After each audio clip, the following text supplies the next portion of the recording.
What is up, everybody, and welcome back to the Underdog Podcast. Today we are doing part 3 of my mock draft 3.0 picks 21 through 32. I hope you guys enjoyed part 1 and part 2. And then for this video, let me know what you think about my picks. Where was I right? Where was I wrong? Leave a like, comment, subscribe if you enjoy the video. More content coming. I am going to be live streaming the draft on Thursday. I'm happy to announce that. I'm really excited for that. Really looking forward to it. Spending the night with you guys. You guys can ask me questions. We'll have live reactions. We'll probably be live about 30 minutes before the draft. Expectations, probably some hot takes, some bold takes. What do we expect from the first round? Guys who could fall, guys who could sneak into the first round, and then expectations for our teams is where there's going to be 4 of us there tonight. And all of us are different fans of different teams. So that'll be kind of what we're doing. But let's get right into this mock draft. At pick 21, we have the New England Patriots, and I have them trading back with the Arizona Cardinals.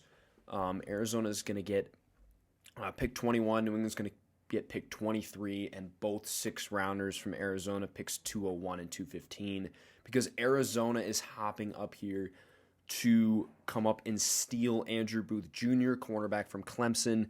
Arizona needs a lot of help in the defensive secondary. They've got Byron Murphy.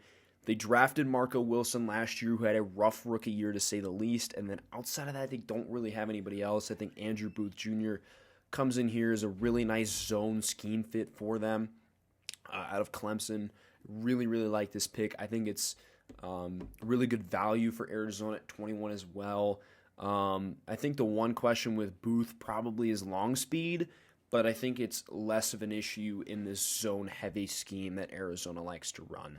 I think Booth's a really talented player. He's got a true first-round grade for me.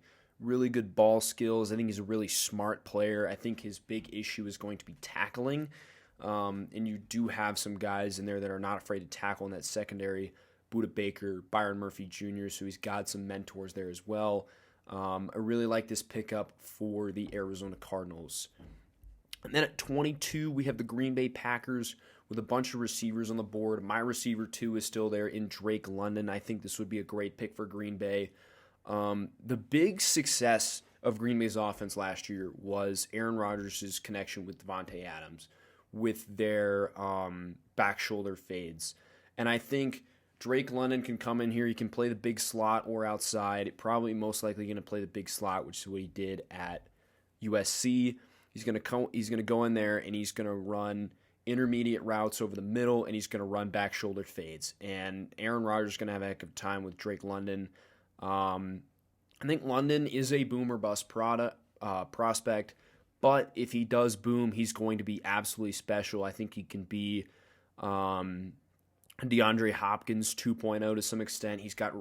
I don't think that London's a big separator guy in terms of his route running. I think he's more of at the catch point, using his body and using his length to be able to box guys out to create that separation in order to catch football, similar to what DeAndre Hopkins does really well.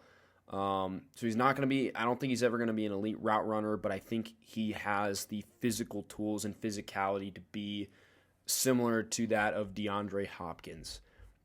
And then the Patriots are up at 23 here after acquiring some picks from the Arizona Cardinals. And with this guy on the board, you have to take him. I mean, Devin Lloyd, it's exactly what the Patriots look for in their linebackers. Big, thumping, versatile linebackers. I think Lloyd really is the only true first-round linebacker in this class. He's really special, man. He can rush the passer a little bit, showed to do that at Utah. I think coverage is his weakest point, but he really improved over the years at Utah. So I don't think he's necessarily as a liability as a Jawan Bentley or a Dante Hightower last year in coverage. And he is going to be that guy in the middle that's going to do everything for you. I mean, I don't think he's as versatile as some of the other guys on the roster, like a Josh Uche or Ronnie Perkins, but he can certainly rush the passer. They used to use Hightower stand up in the A-gap or stand up, on the edge and literally play like nose tackle. I think Devin Lloyd could do that, but not as well as Hightower, because Hightower is an incredibly unique specimen who was, I think, 6'2", like 250, 255, and he was incredibly fit at that weight. I don't think Devin Lloyd will ever get to that weight. He's like 235, 238 right now. But I think they could use him in a similar role to that. And I think Devin Lloyd is going to be special, man. I can't wait for him to play at the next level. Then at pick 24, we have the Dallas Cowboys. Previously, we've been going Devontae Wyatt, which I think would really help. But I look at their offensive line. They lost Connor Williams at guard. Tyron Smith's not getting any younger at tackle. And you need some guy with flexibility there. And I think Kenyon Green is the pick here out of Texas A&M. I have a first to a second round grade on Green. He wasn't in my mock draft 2.0, but I think especially with these lower value positions in guard, center, IDL, and running back, if you really like a guy, and usually these classes are, a lot weaker, then you got to go up and pick him. And I think right here is a great spot for Kenyon Green. I think he really fits well with what Dallas is trying to do with physicality in the run game and just kind of that hard nose, like blue collar mentality. That's what Green's all about, coming from Texas A&M. He's going to be a well refined pass protector and run blocker as well. I think he does need work with his footwork. It's a little bit slow. That's why I think he's primarily a guard. He did play some tackle at Texas A&M, but I think his foot speed is just too slow for that. I like his hands. When he gets his mitts on you, it's really hard to get around him, especially in pass protection. So I really like this fit there for the Dallas Cowboys, nabbing Kenyon Green at 24. Then at 25, we have the Buffalo Bills. There's many different directions they could go. With the receivers they have on the board, like Christian Watson's still there, Jahan Dotson's still there, George Pickens. You could go running back with Breece Hall. You could go corner with Kyrie Elam. Ultimately, I went Jahan Dotson because I think he fits what the Bills like. Super athletic guy. I mean, I think that's the most underrated part about Dotson. I mean, his catch radius is ridiculous. Everybody talks about the athlete that like Garrett Wilson is. For being, 6', 6'1".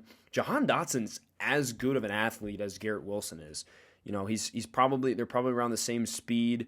Jahan Dotson, I think, is a better route runner than people give him credit for. Even though he's my wide receiver 7, I really think Jahan Dotson is a borderline true first rounder. I mean, Dotson is, I think, he's kind of, he's similar to Olave in terms of, I think he's going to be a Z for his entire career, but he's just going to be a solid number 2, 1,000-yard, guy, 6 to 8 touchdowns. I think that's Dotson, and he would really fit well with that Buffalo offense, replacing that Emmanuel Sanders or Cole Beasley role.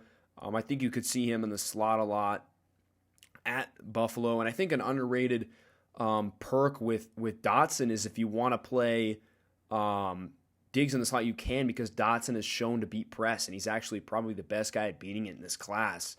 Another underrated feature for Jahan Dotson. So I think this is great value for the Bills, and this is the kind of receiver that they are looking for in this draft class. And then at 26, the Tennessee Titans, they do have a bunch of needs. Offensive line, potentially receiver, but you look at where this team's headed, right? This roster is really built to win now and for the future. I think they've kind of done a good job of balancing both. Ryan Tannehill is going to be like 34 next year, I believe, or 33, one of those two ages. And there's a guy on my board that I think has the potential to be a superstar at the quarterback position in Matt Corral from Ole Miss. Now, I know there's a lot of criticisms about Matt Corral in that he did not play anywhere close to an NFL-style offense at Ole Miss, it was mainly RPOs and, like bubble screens at Ole Miss. And that's just what Lane Kiffin runs in his offense. And I don't think you can blame Matt Corral for that because it's just a situation he was in. But I see the arm talent. I mean, this kid has an absolute laser for an arm. I think he's got to learn the type of pass he needs to throw because it's all rockets right now. I think he needs to learn when he needs to throw with touch, when he needs to, do certain things. but I love his arm talent. I love his mechanics and his footwork. I think they're really, really good. I think he's a better processor than people give him credit for. It's just the Ole Miss offense doesn't have a lot of progressional reads, but I think when you saw them, he was very good at that. And then the other thing is his ability to make plays when the play breaks down is Kyler Murray-esque. That was my comp for him, my high comp for him. I truly think that Corral can be a Kyler Murray-esque player at the next level. And I think you plug him in here with Tennessee, have him sit behind Tannehill for a year, and he's going to be absolutely electric out of the gate there in year 2 for Tennessee. Then we got the Tampa Bay Buccaneers. I think there's multiple different ways that they could go again. Quarterback could certainly be an option, trying to replace Tom Brady. And then, receiver, because they don't have a ton of depth there. I don't like most of those guys there. Why not take the best available player on my board in George Karlaftis? Shaq Barrett, I think, has 2 years left on his deal. I don't know if they're going to be able to bring him back after that. JPP is a free agent after next season. You drafted Joe Tryon-Shoyinka last year. Why not, bolster that up a little bit more? And George Karlaftis, who's a really, really solid player, can come in there, be a rotational edge rusher, and be a really high floor player for you right away. I think Shoyinka is more of your developmental guy, and Karlaftis is more of your high floor guy contributing right away. I think he's going to contribute both in the run and the pass. And if you get an injury, which JPP has been injury prone in the past, you can plug him right in and play, rotate him and Joe Tryon, and you have a really nasty group of 4 there at edge.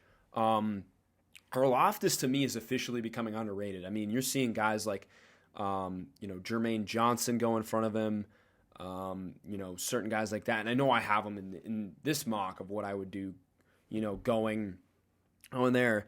And I think the reason for that is when you're going there, you're looking for A, what fits them, and B, what do they need at the time. And I felt like Seattle really needed a guy with more upside. And I feel like Jermaine Johnson, if he hits that ceiling, can be a better player in the long run than George Karlaftis. But I think George Karlaftis is a better player right now than him and Walker. And Walker, I went with Baltimore because Baltimore has a proven track record of developing these guys into that.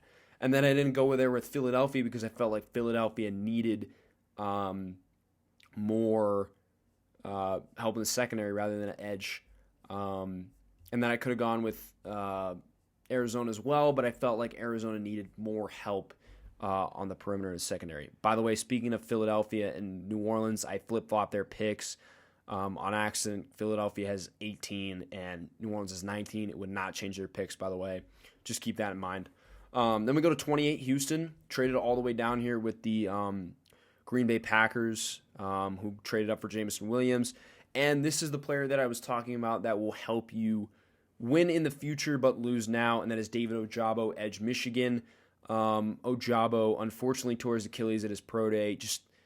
Man, it really sucks because I think Ojabo would have been probably the guy at 14 for the Ravens. Ojabo is a really interesting player in this draft class for me because he's really raw coming out. He's really playing with pure speed and pure talent. And Ojabo, I think, can be a superstar out there, like a Brian Burns-esque guy. I don't think he's ever going to be more than like a mediocre run defender, but I really think with that speed, with his hand usage, that he can really be an elite guy out there on the edge, similar to what Brian Burns is for the Carolina Panthers. I think Ojabo has that same upside as Burns has, and with this pick for Houston, it allows you to gain more capital from Green Bay in order to trade up next year for a Bryce Young. I don't really think anybody else is like close to the Bryce Young level, but yeah, trading up for Bryce Young, and you get a really, really good player that will help you in 2023. And then we have the Kansas City Chiefs back-to-back picks. So for pick 29, I went with George Pickens, who was my best available wide receiver. Kansas City really the last couple of years has missed Sammy Watkins. And I don't think that Sammy Watkins is like a superstar, receiver or anything. But the role they had for Watkins was to get open in the intermediate part of the field and be a guy that was their route runner that would get open, frequently. And he was the big-bodied option for Mahomes because everybody else was short on Kansas City with Hill and Hardman, Pringle. Like, he was their, guy that brought physicality besides Travis Kelce, and they've been lacking that on the outside. George Pickens comes in here. He's your immediate alpha with Marquez Valdes-Scantling on the outside as the Z, and then in your slot you have Mecole Hardman, and then you have Travis Kelce. I think Pickens would go in there and thrive. He would be absolutely, a big party target that Mahomes doesn't has with deep threat ability, which I think is really important. That's an underrated part of Pickens' game is his ability to stretch the field, and he's a true number one. I think he's going to go in there right away and eat for Kansas City, and this is something they have been missing for the last couple of years. And then at number 30, going back to edge to really bolster this defensive line. Or sorry, we're going IDL. IDL, my bad. We're going with Devontae Wyatt from Georgia, although he could play edge, so I mean it doesn't really matter what I call him as. But I think Devontae Wyatt would really help out this team in putting the pressure off of Chris Jones. I think they really haven't been able to count on Frank Clark at all over the last couple of years due to the fact that he hasn't been able to stay healthy. He's been arrested, and he just hasn't been the same player that he was that first year he was there in Kansas City, or those first 2 years when they won the Super Bowl and when they got the AFC Championship game against New England. Devontae Wyatt comes in here, brings you an immediate pass rush specialist next to Chris Jones to really put the pressure on in the inside gaps, and then maybe you open up something for those edge rushers on the outside. I don't think he's much of a run defender to start with. I think he's really going to have to work on that, but he's going to come in there, be an immediate impact next to Chris Jones in the pass rush game. I think this is a really good pick for Kansas City, which they have really struggled at getting to the quarterback recently. Then we got Cincinnati at 31. We're sticking with Tyler Linderbaum, center from Iowa. It's the one thing that they still need to complete that offensive line. You picked up Lyle Collins, you picked up Alex Kappa, you picked up Ted Karras, who can also play at center, but I think Linderbaum, much better center than Ted Karras. Linderbaum really fits that wide zone scheme. He's going to be able to, reach block, going to be able to pull, all the things that they do in that wide zone offense. Really, really good scheme fit here. Jason Kelce-esque at the center position, which is super high praise. Number 13 on my big board. It's value that really can't go wrong with. And, as Bengals fans have watched the last 2 years, bad offensive lines suck. And you can make it even better than you have in the offseason with Tyler Linderbaum. You also have Jackson Carman there as your sixth guy. So you have a really solid offensive line. And if anybody gets hurt, you can shuffle them around and you still feel good about that situation. Then we have the Detroit Lions here, who I'm going to go with Sam Howell, quarterback from North Carolina. Just too good of a value to pass up my QB2 first-round grade. Howell, I think, would thrive in Detroit. I'm going to be honest. He's got a cannon for an arm, really similar to, I think, how Matt Stafford would be, like career type. I could see that really happening, with Howell there in Detroit. They finally got some pieces on the offense. Brought in DJ Chark. Amon-Ra St. Brown was a really big breakout last season. You got Hawkinson. You got Swift. A really good offensive line. He sits behind Goff for a year. I don't think he's ready to play right away. Learns from Jared Goff. Learns from Dan Campbell. I think Sam Howell would really buy into the biting kneecaps mentality of Dan Campbell. And I think this is just too good of a value to pass up for the Detroit Lions, in my opinion, at pick 32. So thanks for watching, everybody. I hope you enjoyed the conclusion to my mock draft 3.0. Really proud of this one, honestly, for what I would do. I think it's pretty good, honestly. We're going to be coming up with a predictive one Thursday right before we go live, and then we will unveil it live as to what we think is going to happen. Me, Paul, Thomas, and Austin will be doing that. So we'll have that there, and then we're going to have like a big whiteboard where we will recap the picks if you come in late to the live stream. But I encourage you to come join the live stream. Come hang out with us. I know you do have a lot of options to watch your draft. You can have it on, in the background, ESPN or NFL Network, and then come join us. We're going to have a lot of fun. So please come join us if you are interested in the NFL draft and following my content and stuff.